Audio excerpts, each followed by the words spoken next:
Hi guys. സാധാരണ new year പരിപാടി എന്ന് പറയുമ്പോൾ രാത്രി നടക്കാൻ പോകുക എന്നുള്ളതാണ്. ഇപ്രാവശ്യം അതിൽ വിപരീതമായിട്ട് ഞാനൊരു സിനിമ ബുക്ക് ചെയ്ത് സിനിമയ്ക്കാണ് പോയത്. അപ്പോൾ രാത്രി 10:15 ഷോയ്ക്കാണ് ഞാൻ പോയത്. ആദ്യമായിട്ടാണ് ഞാൻ രാത്രി സിനിമയ്ക്ക് പോകുന്നത്. അതെനിക്ക് ഭയങ്കര വൈബുള്ളൊരു കാര്യമായിരുന്നു കേട്ടോ. പുതിയൊരു വർഷമായിട്ട് പുതിയ കാര്യങ്ങൾ ചെയ്യാന്ന് പറയുമ്പോൾ അടിപൊളിയല്ലേ. ഞാനും അങ്ങനെ പുതിയ കാര്യങ്ങൾ ചെയ്തിട്ടാണ് ഈ ഒരു വർഷം ആരംഭിച്ചിരിക്കുന്നത്. അങ്ങനെ രാത്രി മൂവിക്ക് പോകാമെന്ന് പറയുന്നത് എൻ്റെ ഭയങ്കരമായിട്ടുള്ളൊരു ആഗ്രഹമായിരുന്നു. അങ്ങനെ ഞാനത് സാധിച്ചെടുത്തു. നമ്മൾ പകൽ കാണുന്ന സിറ്റി ഒന്നും അല്ല കേട്ടോ, രാത്രി ഭയങ്കര ഡിഫറൻസ് അല്ലേ.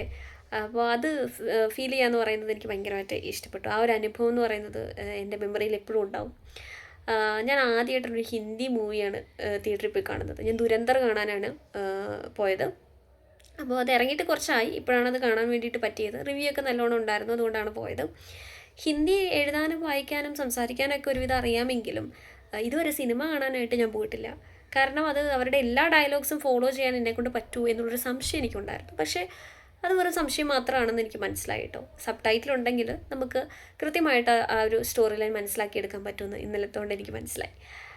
ഞാൻ ആദ്യമായിട്ടൊരു ഹിന്ദി മൂവി അത് ന്യൂ ഇയറിന് പോയി കണ്ടു എന്ന് പറയുന്നത് എനിക്ക് ഭയങ്കര വൈബുള്ളൊരു കാര്യമായിട്ടാണ് തോന്നിയത്. പിന്നെ രൺവീർ സിംഗിൻ്റെ ഒരു മൂവി ഞാൻ ആദ്യമായിട്ടാണ് കാണുന്നത്. ഞാൻ OTTയിൽ പോലും അദ്ദേഹത്തിൻ്റെ ഒരു മൂവി കണ്ടിട്ടുണ്ടോ എന്ന് ചോദിച്ചാൽ എനിക്ക് ഓർമ്മയില്ല കേട്ടോ.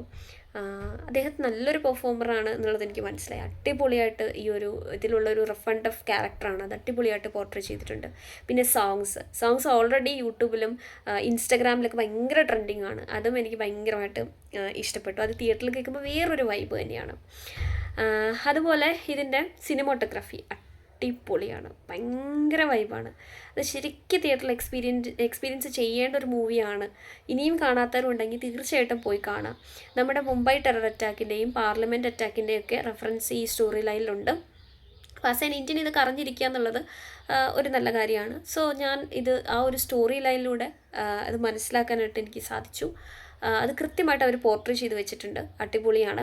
പിന്നെ ഒരു വെറൈറ്റി എനിക്ക് തോന്നിയത് എന്താണെന്ന് അറിയാം. സാധാരണ നമ്മൾ ഈ ടൈറ്റിൽ കാർഡ് എഴുതി കാണിക്കുമ്പോൾ അതും കൂടെ വീഡിയോയിൽ ഉൾപ്പെടുത്താൻ വേണ്ടിയിട്ട്, ഷോർട്സ് ഒക്കെ എടുക്കുമ്പോൾ ഉൾപ്പെടുത്താൻ വേണ്ടിയിട്ട് നമ്മളിങ്ങനെ നോക്കിയിരിക്കും. ഇപ്രാവശ്യം ഞാൻ നോക്കിയിരുന്ന് സിനിമ അവസാനിച്ചപ്പോഴാണ് ഈ ടൈറ്റിൽ കാർഡ് എഴുതി കാണിച്ചത്. അതാണെങ്കിൽ എടുക്കാനും പറ്റിയില്ല. ഓരോ ചാപ്റ്ററായിട്ടാണ് എഴുതി കാണിക്കുന്നത്. എനിക്ക് എൻ്റെ ഓർമ്മ ശരിയാണെങ്കിൽ ഒരു 6 ചാപ്റ്റേഴ്സും മറ്റും ആയിട്ടാണ് കാണിക്കുന്നത്. Chapter 1, chapter 2. ആ ഓരോ ചാപ്റ്ററിലും ഓരോ തരത്തിലുള്ള കഥകൾ, അതില്ലെങ്കിൽ ആ ഒരു ക്യാരക്ടറിൻ്റെ ലൈഫിൽ നടക്കുന്ന പല ഘട്ടങ്ങളായിട്ട് നടക്കുന്ന കഥകളാണ് അതിൽ പറയുന്നത്. അതിലെനിക്ക് തോന്നുന്നു ബട്ടർഫ്ലൈ എഫക്റ്റ് എന്നൊക്കെ പറയുന്നൊരു ചാപ്റ്ററുണ്ട്. അത് ഇവരുടെ കല്യാണമൊക്കെ കാണിക്കുന്നൊരു ചാപ്റ്ററാണ്. അത് നല്ല രീതിയിൽ പോർട്രേ ചെയ്തിട്ടായിട്ട് എനിക്ക് ഫീൽ ചെയ്തു. അടിപൊളിയായിട്ടുണ്ടായിരുന്നു അതിൻ്റെ സിനിമോട്ടോഗ്രാഫിയും കാര്യങ്ങളൊക്കെ. അപ്പോൾ അങ്ങനെ ലാസ്റ്റാണ് കേട്ടോ ടൈറ്റിൽ കാർഡ് എഴുതി കാണിക്കുന്നത്.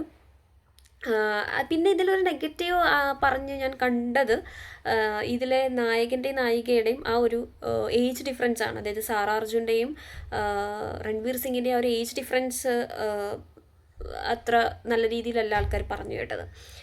പക്ഷേ എനിക്ക് ഫീൽ ചെയ്ത കാര്യം, അതിലവർ പോർട്രേ ചെയ്യുന്ന ക്യാരക്ടേഴ്സ് അങ്ങനെയാണ്. അതായത് പ്രായം കുറഞ്ഞ ഒരു പെൺകുട്ടിയും പ്രായമുള്ള ഒരാളും തമ്മിലുള്ളൊരു പ്രണയവും അവരുടെ കല്യാണവും ഒക്കെ അതിൽ കാണിക്കുന്നുണ്ട്. അപ്പോൾ അതങ്ങനെ തന്നെയാണ് അവർ പോർട്രേ ചെയ്യാൻ ഉദ്ദേശിച്ചിരിക്കുന്നത്. ആ ഒരു ഏജ് ഡിഫറൻസ് അവർ അങ്ങനെ തന്നെയാണ് കാണിക്കാൻ ഉദ്ദേശിച്ചിരിക്കുന്നത്. അത് കാണിക്കാൻ വേണ്ടിയിട്ട് ഏജ് ഡിഫറൻസ് തോന്നിക്കുന്ന ഒരു നടനെയോ ഒരു നടിയോ എടുത്തു എന്നുള്ളതേ ഉള്ളൂ. അപ്പോൾ എനിക്കതിൽ പ്രത്യേകിച്ച് നെഗറ്റീവ് ഒന്നും തോന്നിയില്ല. എനിക്ക് ആ ഒരു ക്യാരക്ടേഴ്സ് പക്ക ഓക്കെ ആയിട്ടാണ് തോന്നിയത് കേട്ടോ. അപ്പോൾ മൊത്തത്തിൽ ആ സിനിമ നല്ല വൈബാണ്. 3 മണിക്കൂറുണ്ട്. നമ്മൾ ഇൻ്റർവെൽ ഉണ്ടാവാത്തേ എന്നുള്ളത് നമ്മളിങ്ങനെ ആലോചിച്ചിരിക്കും. ഒരുപാട് സമയം കഴിയുമ്പോഴാണ് ഇൻ്റർവെല്ലൊക്കെ വരുന്നത് പോലെ തോന്നിയത്. കാരണം അത് 1.5 മണിക്കൂർ കഴിഞ്ഞിട്ടൊക്കെ ആരും തോന്നുന്നു. അപ്പോൾ എനിക്ക് മൊത്തത്തിൽ ഫിലിം ഇഷ്ടപ്പെട്ടു. ഇനിയും കാണാത്തവരുണ്ടെങ്കിൽ ഇപ്പോഴും തിയേറ്ററിലൊക്കെ ഓടുന്നുണ്ട്, നിങ്ങൾ പോയി കാണുക. തിയേറ്ററിൽ എക്സ്പീരിയൻസ് ചെയ്യാൻ പറ്റുന്ന ഒരു പടമാണ്. അപ്പോൾ അത്രയേ ഉള്ളൂ. Bye bye.